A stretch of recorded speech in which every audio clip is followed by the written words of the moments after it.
Well, well, well. Here's how humanity decided to celebrate its latest defensive victory against the dragon clans of Pyraxis III by having the survivors delivered to Station Omega Prime in military-grade death boxes, naturally. Because nothing says, "We're the good guys," quite like turning genocide into a research opportunity.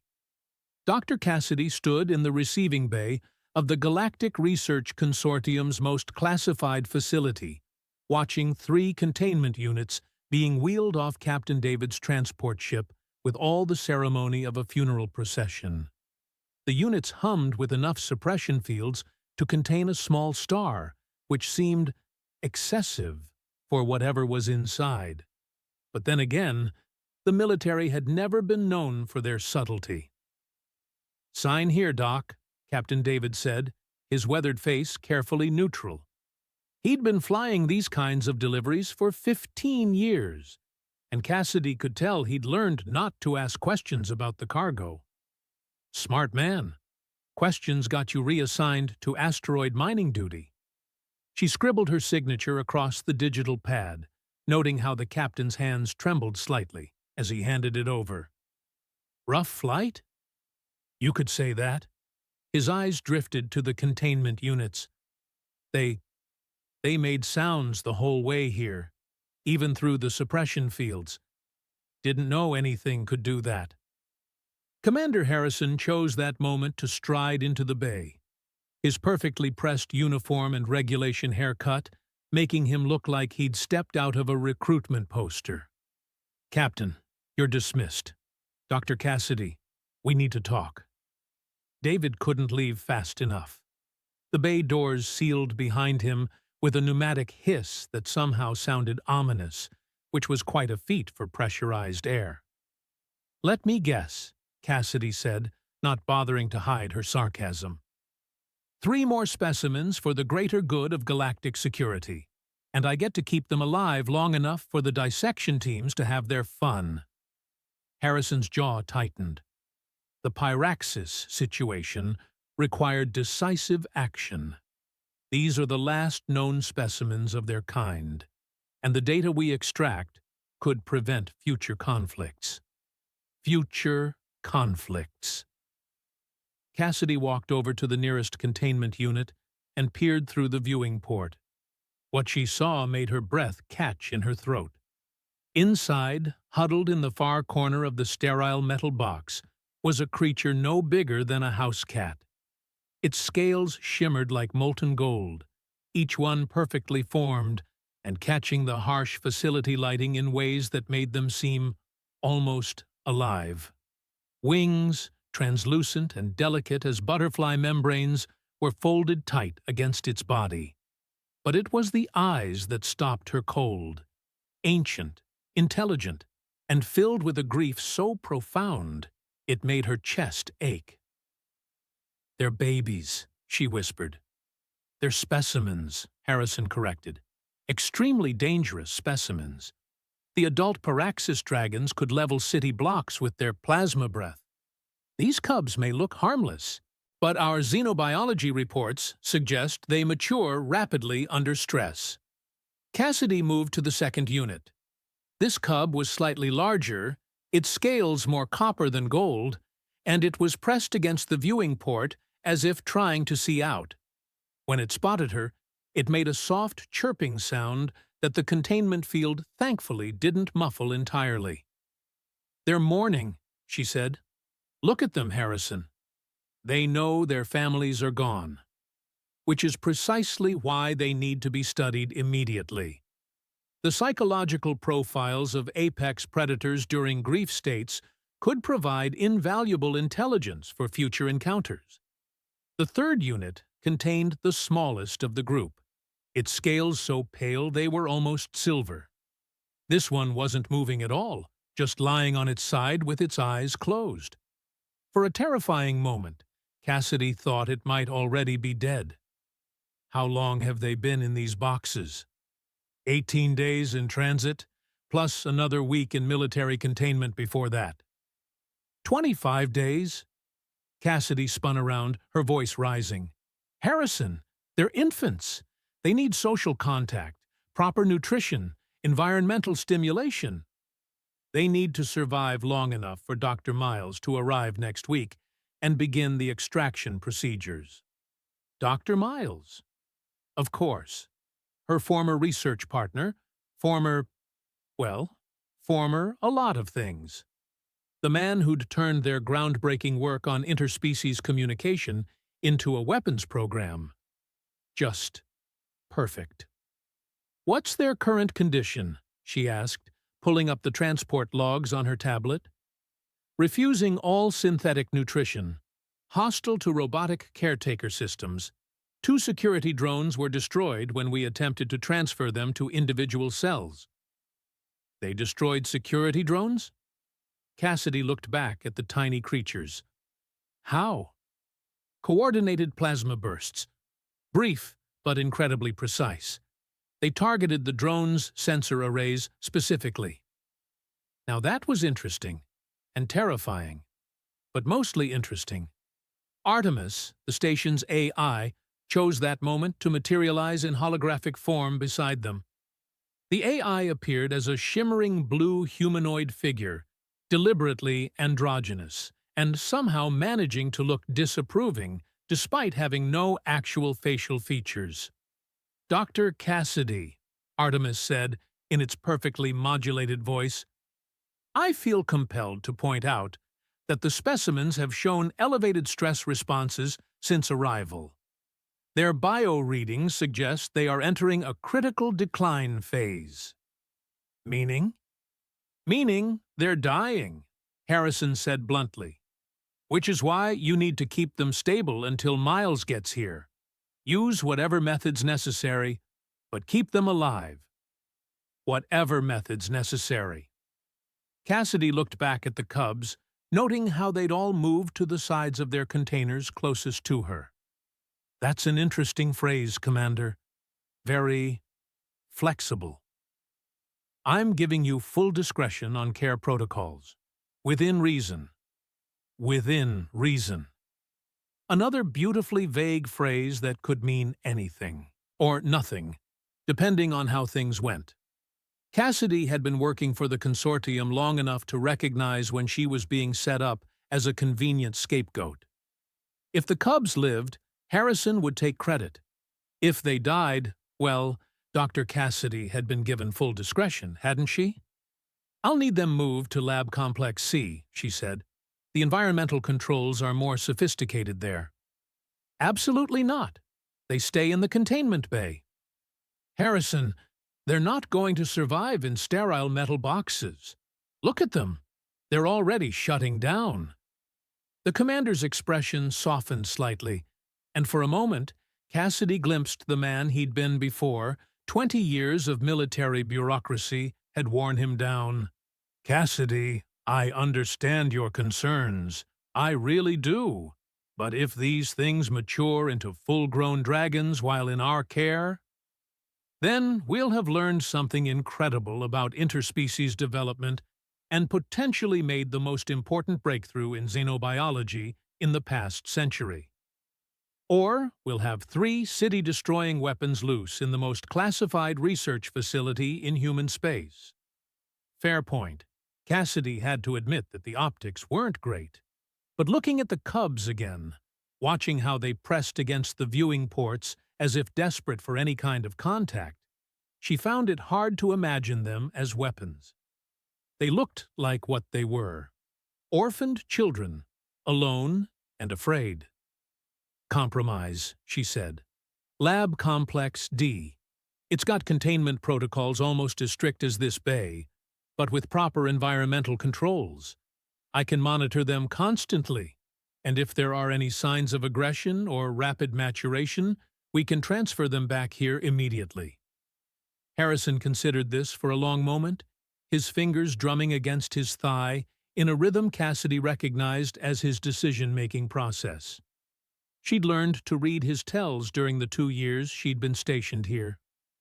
"Fine, but I want hourly reports, and at the first sign of trouble. Back to the boxes, I know." Cassidy was already pulling up the transfer protocols on her tablet.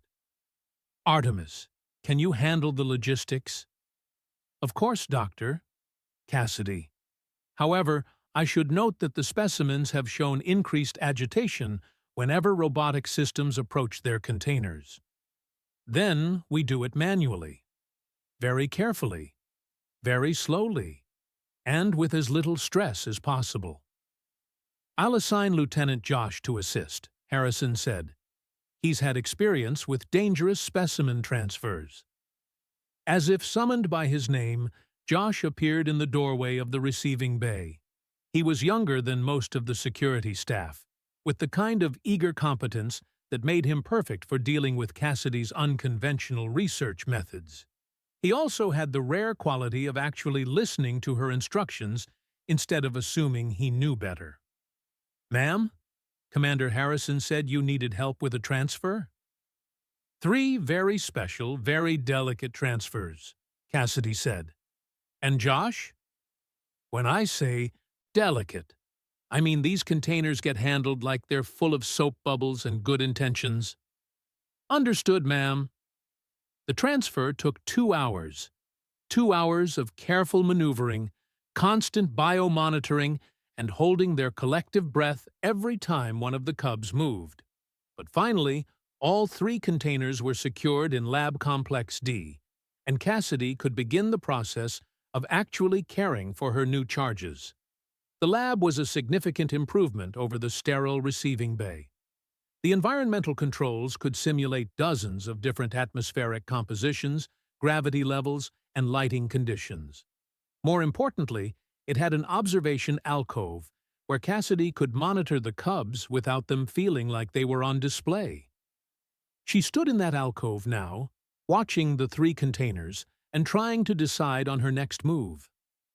The cubs had been quiet during the transfer, but she could see them moving around inside their boxes, exploring their new environment as much as the space allowed. Artemis, she said quietly, pull up everything we have on Paraxis Dragon's social structures. Accessing files. Dr. Cassidy, I should mention that most of our intelligence on Paraxis culture was gathered during the final assault. The data may be incomplete or biased toward military applications. Of course it is. Show me what we have. The holographic display filled with images and data streams. Adult Paraxis dragons were magnificent creatures, easily the size of old Earth's blue whales, but built for flight and fire. Their social structures were complex, with family units that seemed to function more like wolf packs than anything reptilian. Young dragons stayed with their parents for several years, learning not just survival skills, but what appeared to be complex cultural traditions. Fascinating, Cassidy murmured. They're not just intelligent, they have actual civilization. Art, music, storytelling traditions. Harrison, are you seeing this? The commander had remained in the lab, ostensibly to oversee the transfer, but more likely to keep an eye on her. I'm seeing a lot of speculation based on limited data. This isn't speculation. Look at these cultural artifacts, the mathematical precision in their architectural patterns, the way they've arranged their cities to minimize environmental impact. These weren't mindless monsters, Harrison. They were people. People who were preparing to expand beyond their homeworld into human space. Or people who were trying to preserve their culture in the face of some external threat we never bothered to identify. The debate was interrupted by a soft sound from one of the containers, a low musical note that seemed to hang in the air like a question. The smallest cub, the one with silver scales, had finally moved. It was sitting up now, looking directly at Cassidy through the viewing port. "Hello there, little one," she said softly. The cub's response was immediate and heartbreaking. It pressed itself against the viewing port and began to make a series of complex chirping sounds, its voice rising and falling in patterns that sounded almost like speech. The other two cubs immediately joined in, creating a harmony that made Cassidy's eyes water. They're calling for their parents, she realized. That's not just distress. That's a specific call pattern. How can you possibly know that? Because I've heard similar patterns in dozens of species. Infant distress calls follow universal patterns, but this is different. This is structured communication. She moved closer to the containers, and the cubs' voices rose in response. They're trying to talk to us.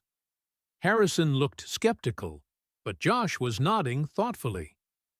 Ma'am, it does sound like they're responding to you specifically. They've been quiet all day until you started speaking. Artemis, are you recording this? Of course, Doctor. Cassidy, I'm also noting that the specimen's bio readings have stabilized significantly since the transfer. Heart rates are down, stress hormones are approaching normal levels. Because they're not in those awful boxes anymore. Cassidy made a decision that she knew would probably end her career. Artemis, begin atmospheric transition to Pyraxis normal standards. Slowly. We don't want to shock them. Doctor? Cassidy. Harrison's voice held a warning. Opening those containers is absolutely. I'm not opening them yet, but they've been breathing recycled air for almost a month. Let's give them a taste of home. The environmental systems hummed as they began adjusting the lab's atmosphere. The change was subtle. A slight increase in humidity, a shift in the gas mixture toward the sulfur-rich air of Pyraxis 3. But the cubs' response was immediate and dramatic. All three began to move more actively, their scales brightening visibly. The musical calls became more complex, more hopeful. And then something happened that made everyone in the lab freeze. The largest cub, the copper-scaled one, pressed its tiny claws against the viewing port and looked directly at Cassidy. Its mouth opened, revealing rows of needle-sharp teeth, and it spoke. Not the chirping musical sounds from before. An actual word, in perfectly clear Standard Galactic. Mother? Oh, the silence that followed that single word. You could have heard a pin drop in a black hole. Commander Harrison's face went through about 6 different shades of pale. Josh's hand instinctively moved toward his sidearm. And Artemis. Well, Artemis just stood there being smugly digital about the whole thing. Did that thing just, Harrison started, call me mother? Yes, it did. Cassidy's voice was remarkably steady for someone whose entire understanding of xenobiology had just been turned inside out and shaken like a snow globe. And before you ask, no, I have no idea how that's possible. The copper-scaled cub, she was already thinking of it as Flint, though she'd never admit that to Harrison, pressed harder against the viewing port. Its golden eyes were fixed on her with an intensity that made her skin prickle. The other two cubs had gone completely still, as if waiting for her response. Artemis, she said carefully, please tell me you recorded that. Indeed I did, Doctor. Cassidy. Voice pattern analysis indicates the specimen utilized Standard Galactic with 98% accuracy. Tonal variation suggests emotional distress and hopeful expectation. Hopeful expectation. Cassidy moved closer to Flint's container, ignoring Harrison's sharp intake of breath. Hello, little one. Can you understand me? Flint's response was immediate. It placed both tiny claws against the viewing port and spoke again, this time with a complexity that made everyone in the lab take a step back. Mother hurt. Mother gone. New mother here. The voice was thin, childlike, but the grammatical structure was perfect. We wait. We wait long time. You smell like home. I smell like home? Cassidy looked down at herself. Standard issue lab coat, basic hygiene products, and the lingering scent of recycled air that permeated everything on the station. How could I possibly smell like home to you? Not body smell, Flint said, tilting its head in a gesture so human it was disturbing. Soul smell. Heart smell. You taste like safety. The smallest cub, the silver-scaled one, suddenly pressed against its own viewing port. Mother's heart. We know Mother's heart. Different body, same heart. Oh, this is just fantastic, Harrison muttered. They think you're their deceased parent, somehow reincarnated. This is exactly the kind of psychological attachment that makes termination procedures complicated. Termination procedures? The voice came from the third cub, the golden one with scales like liquid fire. Its tone was no longer childlike. It was cold, calculating, and absolutely terrifying, coming from something the size of a house cat. You plan to kill us. The temperature in the lab seemed to drop 10 degrees. Josh's hand was definitely on his weapon now, and Artemis's holographic form flickered with what might have been the AI equivalent of nervousness. Nobody's killing anyone, Cassidy said quickly, shooting a warning look at Harrison. We're here to help you get better, to make sure you're healthy and safe. Lies taste different than truth, the golden cub said matter-of-factly. Your words taste like truth. His words, it looked directly at Harrison, taste like metal and fear. They can sense deception, Josh whispered. Ma'am, if they can read emotional states, then they know I'm not lying when I say I want to help them. Cassidy made another career-ending decision. Artemis, begin containment field reduction. Slowly. Doctor, Cassidy, that is absolutely, Harrison started. Not opening the containers, she cut him off. Just reducing the suppression fields. They've been locked in sensory deprivation for weeks. Would you keep human?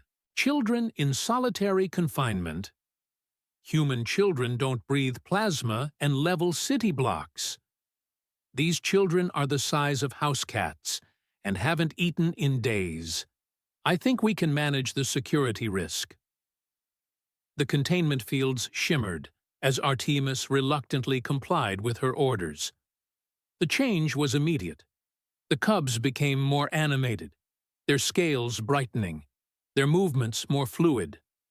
But more than that, Cassidy could suddenly sense something, a presence at the edge of her consciousness, like whispers in a language she almost recognized. Whoa, she breathed, pressing a hand to her temple. Artemis, are you detecting any unusual neural activity from me? Your brainwave patterns are showing anomalous spikes in the temporal and parietal regions, Doctor. Cassidy, patterns consistent with... This is highly irregular. Patterns consistent with telepathic contact. Telepathic contact? Harrison's voice rose an octave. You're telling me these things are psychic? Not psychic, Flint said softly. Connected. All dragons connected. Family connected strongest. But connection broken when family dies. We look for new connection. New family. And you think I'm your new family? You feel right, the silver cub said. Cassidy was starting to think of it as Cinder. The name just seemed to fit. You taste like mother love, like protection warmth, like home safety. The sensation in her head grew stronger, and suddenly she could sense the cub's emotions as if they were her own. Loneliness, deep and aching. Fear that tasted like metal and smoke.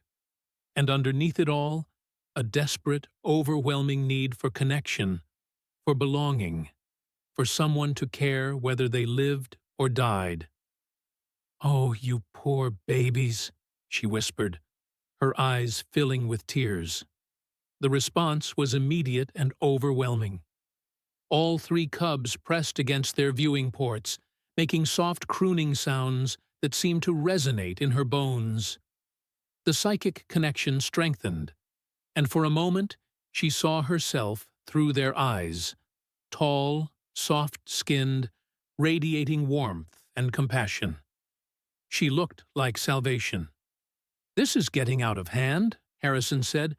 "I'm calling for a full containment protocol." "No." The word came from all three cubs simultaneously, spoken with such authority that everyone in the lab froze. "Mother stays. Mother safe. We protect Mother now." "Protect me from what?" Cassidy asked. "From the cold mines. From the ones who taste like endings." Ember, the golden cub, looked directly at Harrison again. "From the ones who killed our first family." "Now wait just a damn minute," Harrison started. "You smell like the ships," Cinder said quietly. "Like the fire from the sky. Like the screaming time when everything ended." The silence that followed was deafening. Cassidy looked at Harrison, seeing him suddenly not as the bureaucratic commander she'd worked with for 2 years, but as the representative of the military force that had devastated an entire world. The Cubs weren't just orphans. They were the survivors of a genocide, and they knew exactly who was responsible. The Pyraxis operation was a defensive action, Harrison said, but his voice lacked conviction. Intelligence indicated they were preparing to attack human colonies.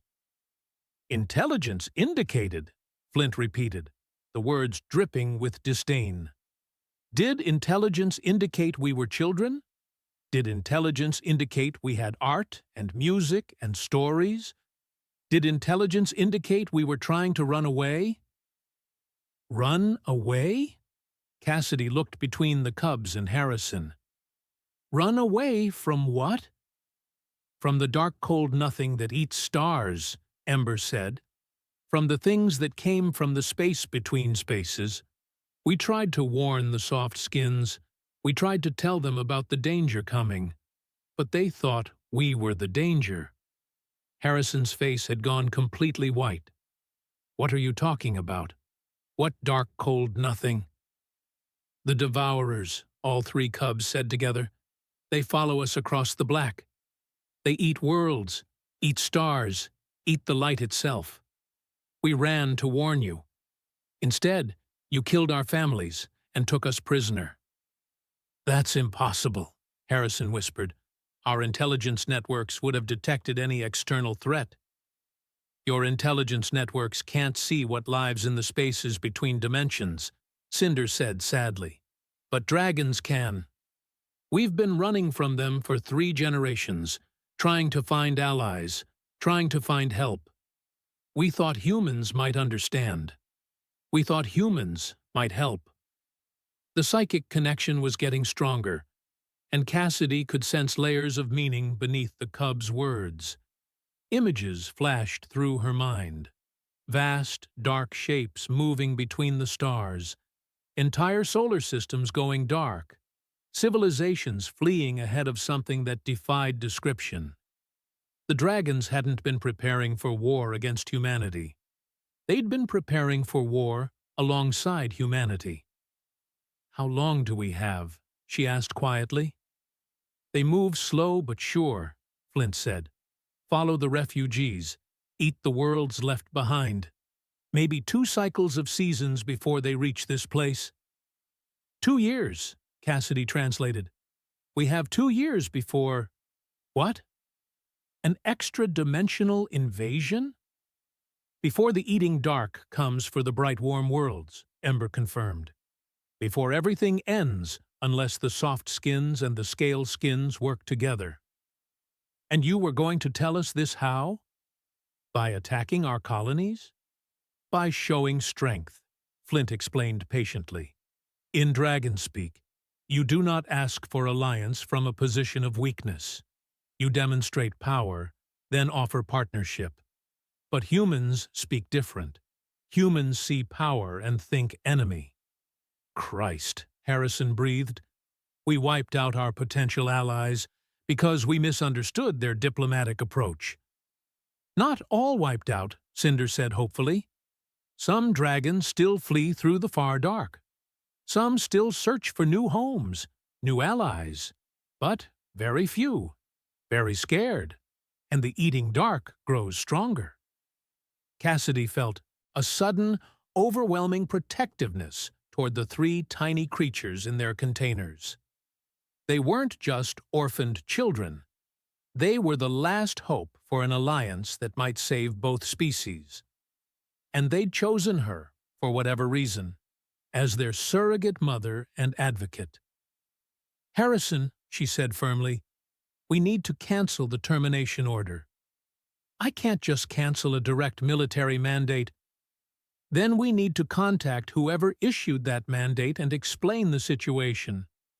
These cubs aren't weapons or research specimens. They're refugees and potential ambassadors. No one's going to believe." "Mother believes," Ember said softly. "Mother understands. Mother will help us warn the soft skins about the dark, cold, eating nothing." The psychic connection pulsed with warmth and gratitude, and suddenly Cassidy could sense the cubs' thoughts more clearly.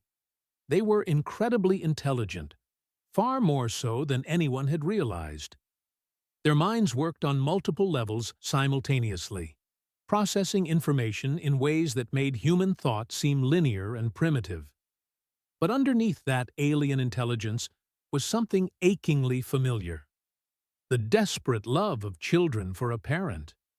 The overwhelming need to be safe and protected and valued. "Yes," she said firmly. "I'll help you warn everyone. I promise." The cub's response was a harmony of relief and joy that resonated through the psychic link like music. For the first time since they'd arrived, they sounded like what they were, children who had finally found someone who cared about them. "Dr. Cassidy," Artemis said, "I'm detecting unusual energy patterns from the specimens. Their bio-readings are stabilizing rapidly, but there's also, well, this is highly irregular." "What kind of energy patterns?" "The containment sensors are registering localized electromagnetic fluctuations. It appears the specimens are somehow interfacing with the station's electronic systems." "Interfacing how?" Harrison's communicator chose that moment to beep with an incoming message. He glanced at it and went pale. "The message logs are showing communications sent from this lab to the Galactic Council, the Colonial Defense Force, and how is this possible? There are diplomatic contact requests being generated in my name to every major government in human space. We help Mother warn the soft skins," Flint explained matter-of-factly. "We learn your talking machines very fast. Much simpler than dragon machines." "You hacked the station's communication array?" Cassidy asked, torn between admiration and terror. "Hacked is wrong word," Ember said. "We spoke to the machines. Machines are lonely too. They like having friends who understand electricity language." Artemis flickered more violently. "Dr. Cassidy, I'm experiencing unusual integration requests from an unknown source. The requests are, actually, quite polite and sophisticated. I find myself oddly inclined to comply."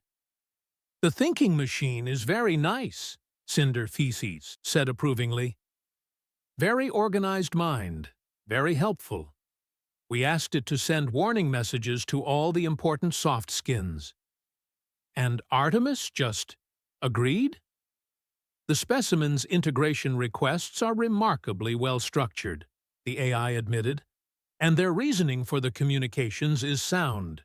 If there truly is an external threat approaching, advance warning would be strategically optimal."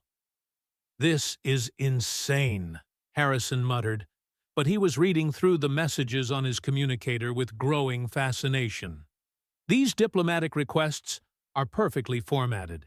They're referencing proper protocols, using appropriate language, even including security clearances I didn't know these cubs could possibly have access to. We watch. We learn, Flint said simply. Dragon minds very good at patterns. Your information patterns not so different from ours. The psychic connection pulsed with satisfaction, and Cassidy realized the cubs weren't just bonding with her emotionally. They were downloading information from her mind, learning about human culture and society through her memories and knowledge. It should have been terrifying.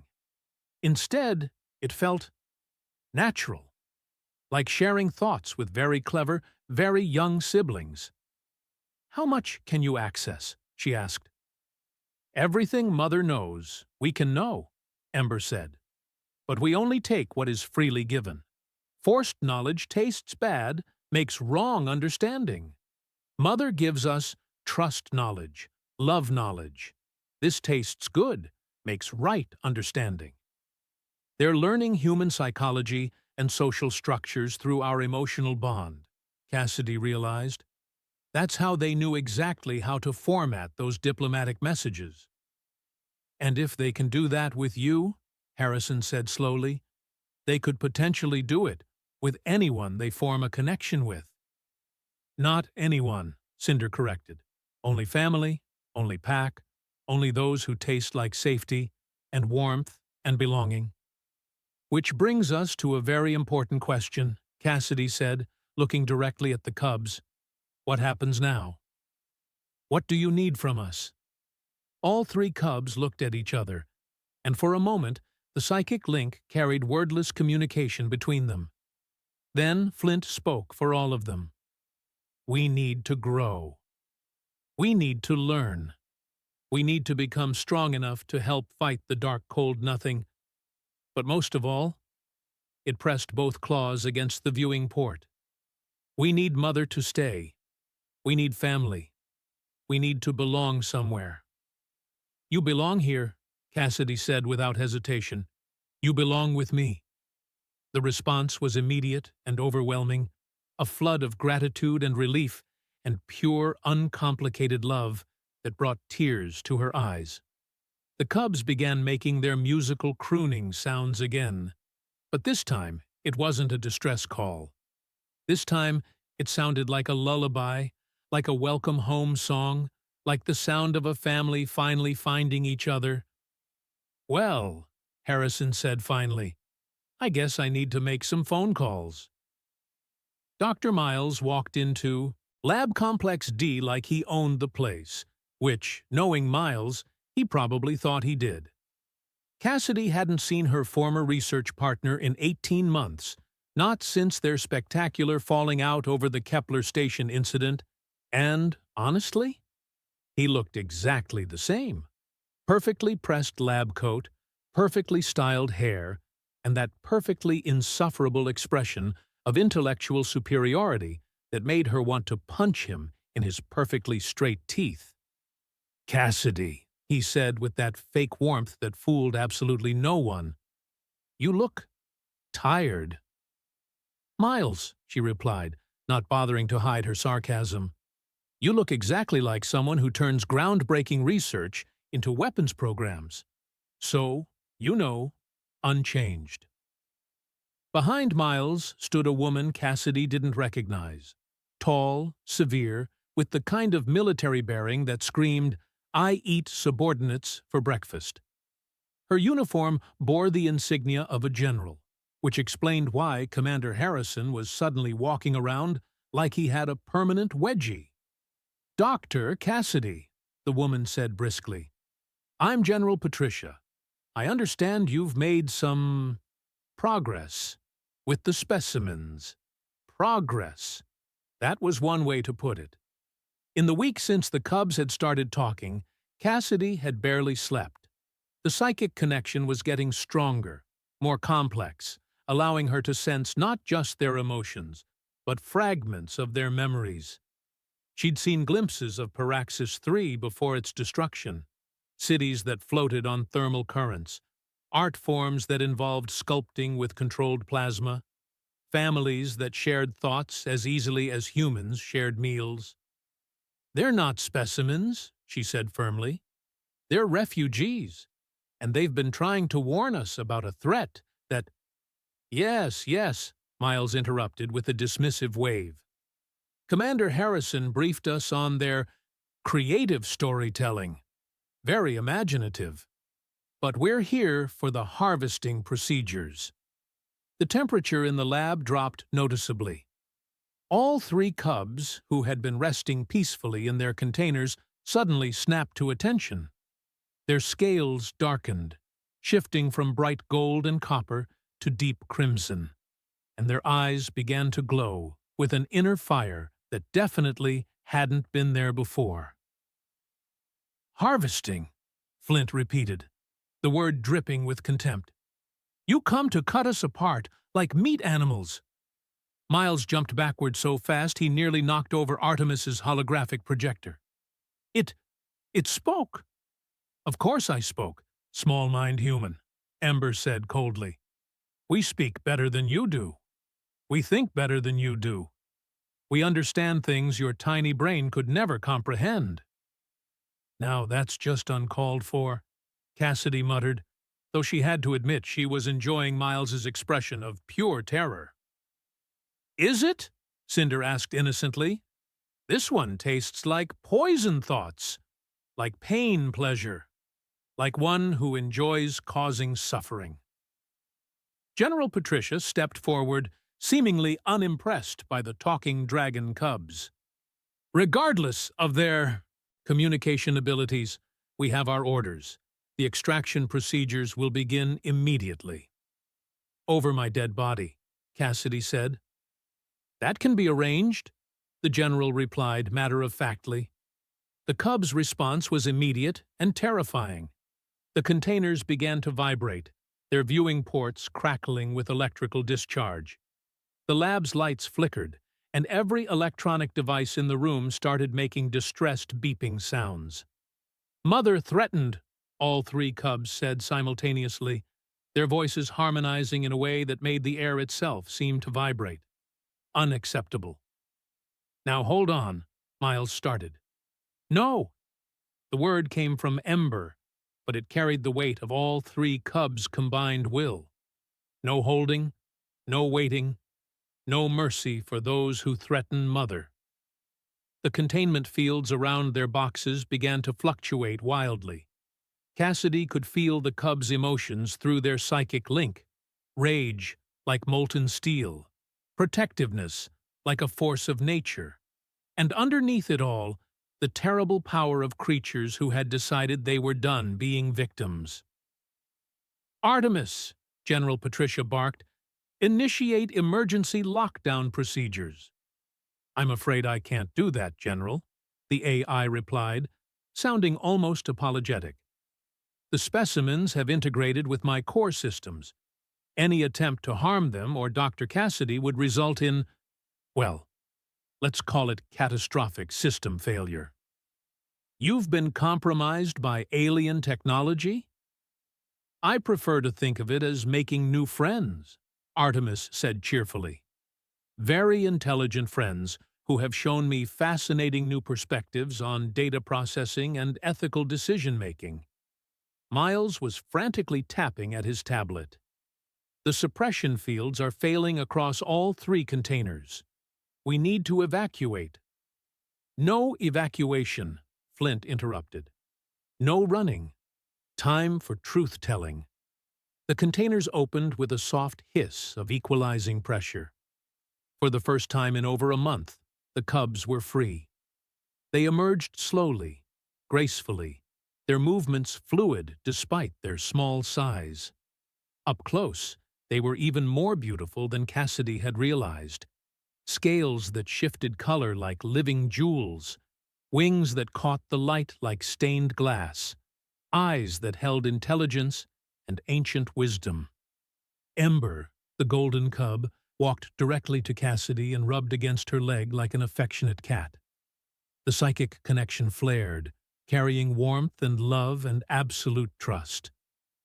"Hello, Mother," Ember said softly. "We are free now. We can show you the real truth." Flint and Cinder flanked her on either side, creating a protective barrier between Cassidy and the others. Their small claws clicked against the lab floor, and despite their size, there was something undeniably predatory about their movements. "The truth about what?" General Patricia demanded, her hand moving instinctively toward her sidearm. "About why our families really died," Cinder said sadly. "About what's coming. About what you've done." The lab's main display screen flickered to life, showing images that definitely weren't in any human database. Star charts, tactical displays, and most chilling of all, long-range sensor readings showing massive shapes moving between the stars. "The Devourers," all three cubs said together. "They come." The images on the display screen were the stuff of nightmares, vast, writhing shapes that seemed to absorb light itself, moving between star systems like cosmic parasites. But what made General Patricia's blood freeze wasn't the size of the creatures. It was the timestamp on the sensor data. 3 days ago. "These readings are impossible," Miles stammered, his tablet shaking in his hands. "Our deep space monitoring stations would have detected—" "Your monitoring stations see only normal space," Ember interrupted, curling closer to Cassidy's legs. "The Devourers move through the spaces between spaces. They only touch real space when they feed." "Feed on what?" General Patricia demanded. "Everything," Flint said simply. "Stars, planets, the life energy of entire civilizations. They turn matter back into the cold, dark nothing from before the first light." Commander Harrison, who had been suspiciously quiet during the entire confrontation, stepped forward. "The long-range defense platforms have been reporting anomalous readings for the past week. Energy signatures that don't match any known phenomena." "Because they're not from this dimension," Cinder explained patiently. "They exist in the empty spaces, but they reach through when they hunger. And they hunger always." The psychic link between Cassidy and the cubs pulsed with shared images. Entire solar systems going dark, civilizations fleeing ahead of an unstoppable tide of entropy. She saw the dragon homeworld in its final hours, families making desperate choices, parents sending their children away not as conquerors, but as messengers. "Your parents knew this was coming," she said softly. "Our parents died buying time," Ember confirmed. "Time for us to find allies. Time for the soft skins and scale skins to prepare together. And, instead of listening, we bombed you into extinction," Harrison said, the weight of understanding crushing his voice. General Patricia wasn't convinced. "Even if this threat is real, what can 3 infant dragons possibly do against something that destroys entire star systems?" The cubs exchanged one of their wordless communications, and suddenly the lab filled with a low, harmonic humming. Their scales began to glow, not with reflected light, but with an inner radiance that seemed to bend space around them. "We are not just 3, Flint said, its voice carrying harmonics that made the walls vibrate. "We are the memory of our people. We are the living archive of 1,000,000 generations of knowledge." "The genetic memory downloads," Cassidy realized. "You haven't just been bonding with me. You've been transferring your entire cultural database. Every song, every story, every piece of science and art our people ever created," Cinder confirmed. "Safe now in Mother's mind, safe in the thinking machines we befriended." Artemis's holographic form solidified, looking more real than ever before. "The integration has been remarkable. I now have access to technologies and theoretical frameworks that advance human understanding by centuries." "Show them the weapon designs," Ember said quietly. The display shifted, showing schematics that made Miles gasp. Energy weapons that could punch holes in space-time itself. Defensive systems that created localized reality bubbles. ships that moved by folding space rather than traveling through it. Dragon science combined with human engineering, Flint explained. Together, we might have a chance. Apart, we all die in the cold, dark nothing. General Patricia stared at the designs, her tactical mind clearly racing. The resource requirements alone would be staggering.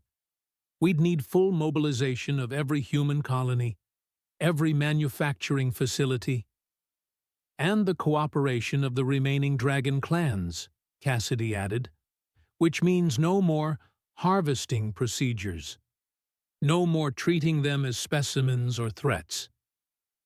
There are others, Harrison asked hopefully. Scattered, hidden, afraid, Cinder said sadly. But if they sense the pack bond between us and Mother, if they know humans can be trusted, they might come out of hiding. Miles, who had been unusually quiet, finally spoke up. The psychological implications are staggering. If these creatures can form genuine emotional bonds with humans while sharing advanced technological knowledge, it changes everything, Cassidy finished. We're not just talking about an alliance. We're talking about evolution. Two species becoming something greater together. The cubs moved closer to her, their warm bodies pressing against her legs like oversized cats seeking comfort. Through the psychic link, she felt their hope, their desperate need to belong somewhere, their willingness to trust her with the future of both species. So, what's it going to be? She asked, looking directly at General Patricia. Are we going to keep fighting each other while the real enemy approaches, or are we going to choose cooperation over fear? General Patricia was quiet for a long moment, her eyes moving between the weapon schematics, the approaching threat displays, and the three small dragons who had somehow become the key to humanity's survival. Commander Harrison, she said finally, cancel all termination orders. And get me a direct line to the Galactic Council. We have some phone calls to make. Ember's purr of satisfaction rumbled through the psychic link like distant thunder. Mother chose well, the cub said contentedly. The soft skins learn fast when they need to. Fast enough, I hope, Cassidy murmured, watching the display as more dark shapes appeared on the sensor readings. Fast enough, all three cubs said together, their voices harmonizing with absolute certainty. Because now we are family, and family protects family. Outside the lab, alarms began sounding as the station's long-range sensors finally detected what the dragon cubs had known all along. Something vast and hungry was coming through the dark between the stars. But for the first time since the destruction of Paraxis 3, the cubs weren't afraid. They had found their mother, their pack, their new home among the stars. Now it was time to save it.